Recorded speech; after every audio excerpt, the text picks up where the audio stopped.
Ụmụnne m, ụnụ ma ihe bịa na Naịjirịa, ihe subiri na Naịjirịa ya eshi oke. Soludo na ebe achụgharị ndị na-agwụ ọgwụ, NAFDAC na ebe achụgharị ndị na-ere ọgwụ. Biko nụnụ nye ka ehila. Otu nwanne anyị nwoke nọ n'Ọnịcha azụga ahịa ọgwụ, ndị NAFDAC gbachiri shop ya. The man fall into depression or the down. Ebugele ya ụlọ ọgwụ. Ihe the man kpọ n'ọnụ sushi n'ọgwụ ya weta ọgwụ a ga-eji etriti ya. Okwe ka ndị ụlọ ọgwụ gbaga ya kehere gị na ọgwụ ya tụlatara ka ya chọrọ ka e were triti ya. Sushi n'ọgwụ ya, ụmụnne m, NAFDAC agbachiri ka a sụghere ha eburuju ọgwụ niile nọ n'ime.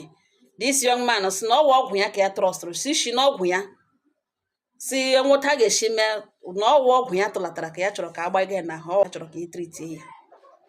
Ụmụnne m, ndị ara ameele enweghị onye ma onye nwe onye mekanik. Ọwụ na nwoke atụlataghị ọgwụ ọjọọ, ọ ga-asị biko si n'ọgwụ ya weta ọgwụ a ga-eji etriti ya. Ọ ga-atụ ụjọ ndị ka ụlọ ọgwụ trọst ọ tụlataghị ọ dị shọrọf. O ije ụwa.